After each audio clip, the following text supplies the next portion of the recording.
The Mahabharata contains a secret teaching that most people have never heard of, even though it might be more profound than the Bhagavad Gita itself. It is called the Yaksha Prashna, the questions of the Yaksha, and it is a riddle contest between Yudhishthira and a supernatural being that takes place beside a poisoned lake. The answers Yudhishthira gives are so penetrating, so timeless, that they read like they were written yesterday. During the Pandavas' exile in the forest, the five brothers were wandering through a desolate region when they became desperately thirsty. Nakula went to find water and discovered a beautiful lake. But as he bent to drink, a voice spoke from the sky. "Stop! This lake belongs to me. Answer my questions first, or the water will become poison to you." Nakula ignored the voice and drank. He collapsed, apparently dead. Sahadeva went looking for Nakula, found the lake, heard the voice, ignored it, drank, collapsed. Arjuna went next. Same result. Then Bhima. 4 of the 5 Pandava brothers lay dead by the lake. When Yudhishthira arrived and saw his 4 brothers lying lifeless, he was devastated. But when the voice spoke, he did not ignore it. He said, "I will answer your questions." The being revealed itself as a Yaksha, a powerful nature spirit, and began asking. The questions ranged from the practical to the cosmic, from the personal to the universal, and Yudhishthira's answers have been quoted for millennia. The Yaksha asked, "What is the greatest wonder in the world?"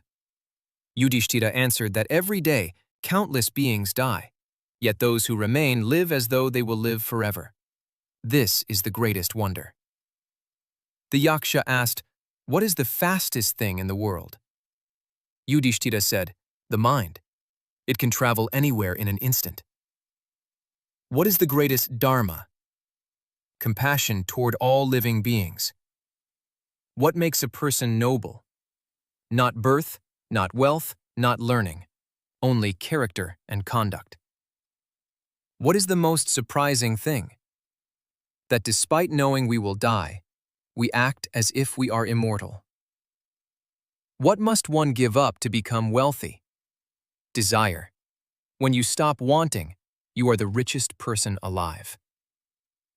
What must one give up to become happy? Greed. What is the greatest loss? Losing your temper. What is the greatest weapon? Patience. What is the greatest poison? Desire for what belongs to others. What is the greatest charity? Protecting a frightened creature. What is heavier than the earth? A mother. What is taller than the sky? A father. What is faster than wind? Thought. What is more numerous than grass? Worries. The Yaksha asked dozens of questions.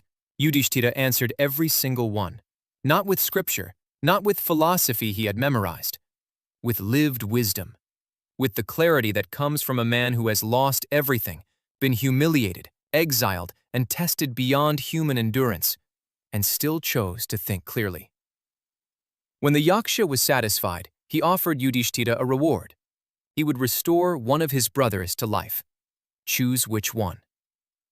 Yudhishthira had 2 sets of brothers.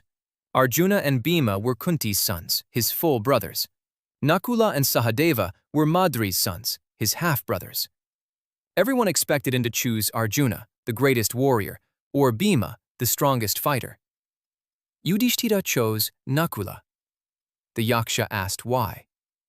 Yudhishthira said, "Kunti has me. She still has 1 son alive. But if Nakula remains dead, Madri has no sons. Dharma requires that both mothers have at least 1 living son." He chose fairness over strategy. He chose justice over military advantage. He chose the half-brother that gave his stepmother a living child over the full brother who would give him a better army. The Yaksha was so moved that he restored all 4 brothers to life. Then the Yaksha revealed his true identity. He was Dharma, Yama, the god of death and righteousness, Yudhishthira's own divine father. Every test had been leading to this, The questions were not a quiz. They were a final examination of whether Yudhishthira deserved to be called the son of Dharma. He passed not by knowing the right answers, but by living them. The Yaksha Prashna is buried in the forest chapters of the Mahabharata, far from the famous battles and dramatic confrontations, but it might be the purest distillation of Indian wisdom in the entire epic. No weapons, no armies, no divine interventions. Just one man, standing beside a lake full of death, answering questions with a clarity that comes from having nothing left to lose. Subscribe for more hidden treasures from the world's great